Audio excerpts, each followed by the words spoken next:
오늘의 애들 한국사 만화의 주제는 마시면 죽는 약, 사약입니다. 이름만 들어도 죽음이 깃들어 있을 것 같은 사약.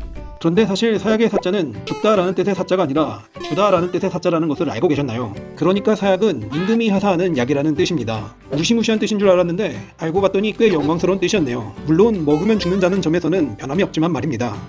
그럼 임금님이 주는 약이 사약이면 임금님이 주는 과일은 사과인가? 사약을 받는 형벌인 사사. 사사는 다른 사형 방법들과 어떤 차이점이 있을까요? 일반적으로 참수형이나 교수형은 공개된 장소에서 여러 관중들이 지켜보는 앞에서 진행됩니다. 죄를 지으면 이 꼴이 된다는 것을 동네방네 보여주는 일종의 본보기였던 것이죠. 채통과 체면을 중시하던 우리의 조상들 입장에서 이러한 형벌들만큼 치욕적인 것도 없었을 겁니다. 그러나 사약은 이러한 형벌들과 확연히 다릅니다. 앞에서 말한 사형법들과는 다르게 사사는 정해진 공간, 정해진 입회인들만 참관하는 자리에서 조용하게 진행되었으니 이는 사형수들의 명예를 어느 정도 보장하는 사형 방식이었던 것입니다. 실제로 사약을 받은 사람들은 대부분 지체 높은 양반들이었죠. 무엇보다 사약을 마시는 것은 참수형과 같은 사형 방식과는 달리 사형 후에도 시신을 온전하게 보존할 수 있었으므로 신체 발부 수지부모라 하며 신체 일부 하나하나를 소중하게 여겼던 유교 사회에서 이보다 더 사형수의 인권을 생각하는 사형 방식은 없다고 볼 수 있습니다. 그렇다면 사약은 어떻게 만들어질까요?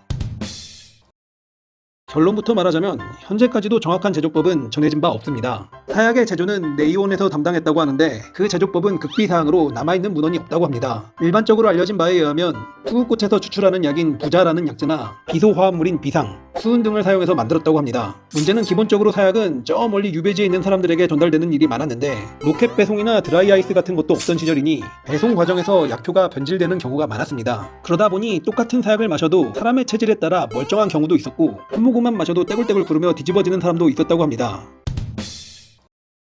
아까 효능에 대해 살짝 언급했는데 사약은 재료와 유통기한 그리고 마시는 사람에 따라 그 효과가 천차만별이었습니다. 일단 사람을 죽일 수 있는 극약임은 분명하지만 확실한 것은 여러 잔을 마시고도 죽지 않았다는 사람들에 대한 기록이 꽤 많이 남아있어 사극에서 보는 것과 같이 마신 즉시 피를 토하며 쓰러지는 모습은 보기 힘들었다고 할 수 있습니다. 사약 한 잔 정도로는 죽지 않는 사람들이 많다 보니 보통 커다란 항아리에 잔뜩 담아서 갔다고 하죠. 그렇다면 사약을 마시고도 죽지 않을 때는 어떻게 했을까요? 일단은 사약을 마신 다음 약효를 빨리 돌게 하기 위해 군불을 뜨겁게 지핀 방 안에 가둡니다. 이게 또 사우나 수준의 뜨거움이 아니라 고기가 익을 만큼 구들장을 뜨겁게 달군 방에 가뒀다고 하니 이게 약효 때문에 죽는 건지 쪄 죽는 건지 그 고통은 감히 짐작하기 어렵군요.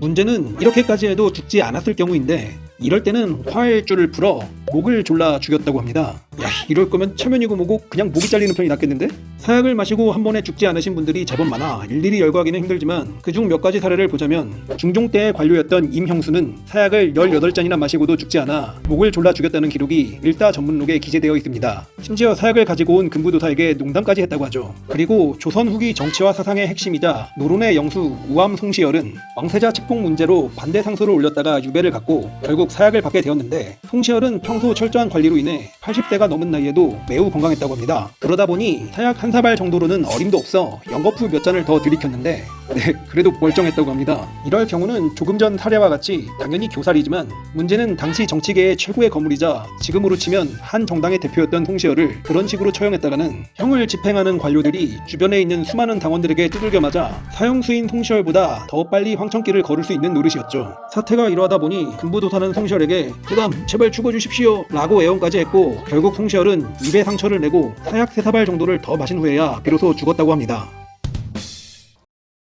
자, 여러분 재밌게 보셨나요?